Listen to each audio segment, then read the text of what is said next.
Prime Minister, the Right Honourable Winston Churchill, visits Canadian troops of the 8th Army on his tour through Italy.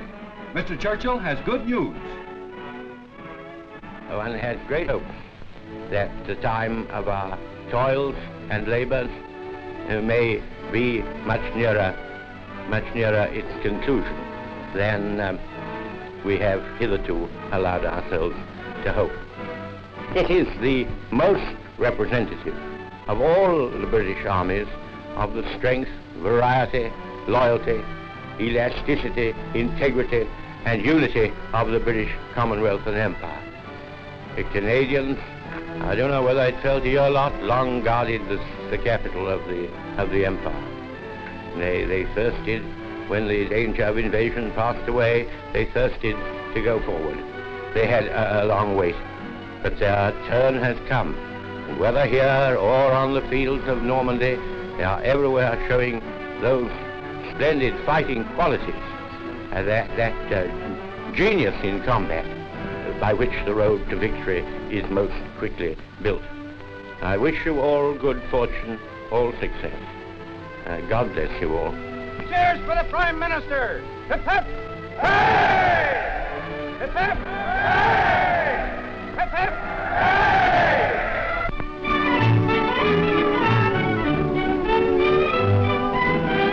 In Normandy, the lads of the 1st Canadian Army play host to a large group of French kiddies. Everything is provided to make the party a jolly one, even a clown. Sapper Bedard is a funny man in grease paint who finds himself the outstanding hit of the occasion. Hailing from Quebec City, he sings and jokes in the kiddies' own language. Everything is strange and wonderful to the little toddlers. Their lot has been to live amid the horrors of war. That is all done with now. There will be many more grand parties before their Canadian cousins leave for home. The most important time in any party is when the eats are handed out.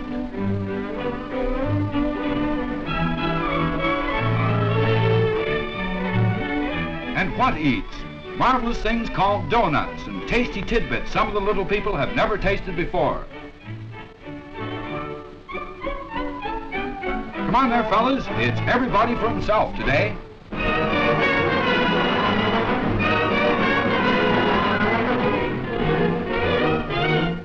With the Falaise Argenton Gap closed, utter confusion reigns within the encircled German 7th Army. After mercilessly pounding the crumbling enemy ranks with rockets and shells, Canadian infantry move in to capture the remains. Caution is necessary because the enemy still shows his teeth. Occasional futile counterattacks still are attempted in an endeavor to break out of the hell on earth.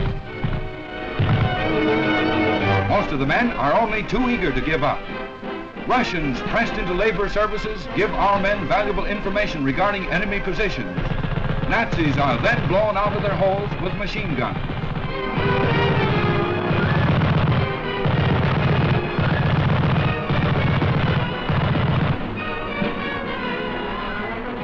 Soon, a steady stream of prisoners pours in as the pocket is chopped up into ever smaller groups.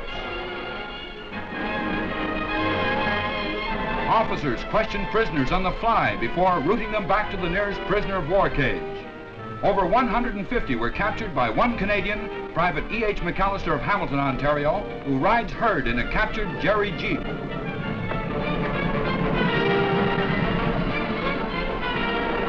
When all the counting has been done, the Falaise pocket has yielded between 42 and 45,000 prisoners. They trickle in groups back on the lines of communication to the first large concentration area, which is at Corps. There, they are documented. They are then left to await the next stage of their journey. One 13-year-old Ukrainian works as stable boy. A German doctor bandages a cut finger. With supply lines cut and food non-existent, some of the Jerrys haven't had anything to eat or drink for several days. Ravenously, they eat whatever's handed to them by their Canadian captors.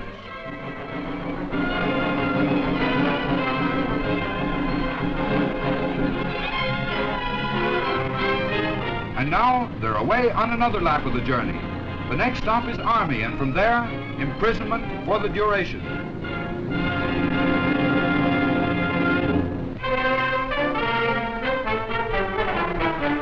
Flash! world-famous celebrities visit 1st Canadian Army headquarters. Captain the Honourable Anthony Eden, Foreign Secretary of the British Cabinet, is welcomed by General Crerar. Always a favourite in Canada, Anthony Eden renews old acquaintances and forms many new friendships at Army headquarters. Prince Bernhard, Prince Consort of the Netherlands, is in France to inspect Dutch troops under the command of the 1st Canadian Army. He is OC Dutch Forces of the Interior.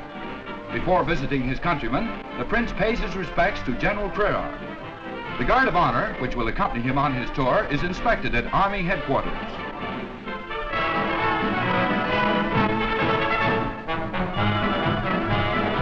Flash! The first contingent of quacks arrives in Normandy.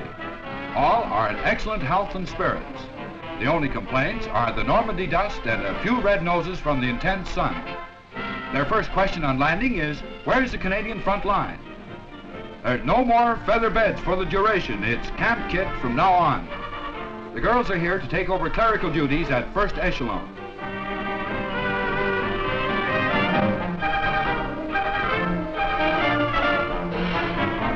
Flash! The smoke eaters of the Army Fire Service are on the job in Normandy. An Army lorry takes the place of a shiny red fire wagon, and the boys really know their stuff. Anything that burns from a jeep to a headquarters receives prompt attention. Having qualified in a hard school, the fire laddies find very little time for checkers around the station house. Composed mainly of peacetime firefighters, the Army Fire Service does valuable work even in frontline areas. Flash! The Nazis used dummy tanks to delude our reconnaissance units. Mounted on French farm carts, the dummies are built to full-scale size. They are designed to draw our fire and fool our spotter planes.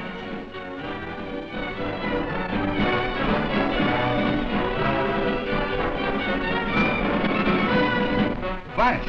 Flamethrowers are used in the advance in France. Now the story can be told of how enemy troops were literally roasted out of their positions by our fast-moving torches of death. Canadians are the best-trained troops in flame warfare. They introduced this Allied method of attack at the start of the invasion. Jerry used flamethrowers for reducing the fortifications and as terror weapons. Largely a Canadian development, the Wasp achieved complete technical and tactical surprise. Mounted on a standard infantry carrier, the Wasp is capable of throwing fire a distance of many yards.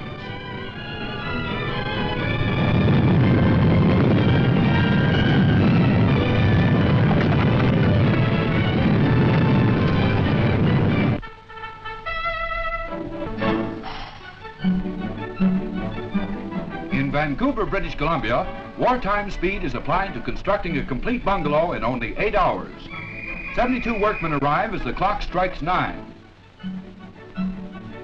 The project starts from scratch and material arrives for the laying of floors and raising of joists. Simultaneously, plumbers commence installing piping as the bulldozer crew carries on with grading the lawn. The future home begins to take shape as supplies continuously arrive. By mid-morning, bricklayers are already at work in the family hearthstone.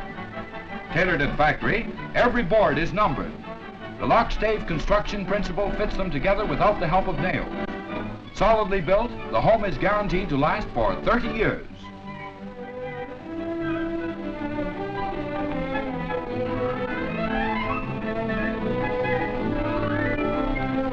By noontime, the bungalow is half done. It's time out for a half-hour lunch before the job goes into its next phase, the raising and installing of the gables.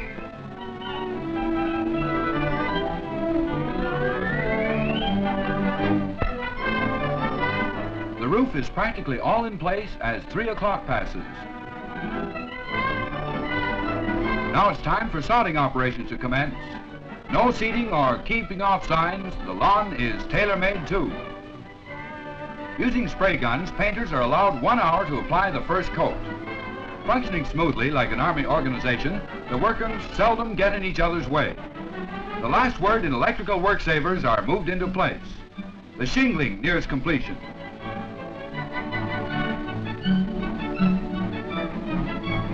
"5:05 and the work is almost finished. The estate agent turns their new home over to Mr. and Mrs. Harry Kalick and family. Harry's a welder at the Burrard shipyards, and his wife works in the Boeing aircraft tool room. They are mighty happy to be able to move into their new home without losing precious work hours.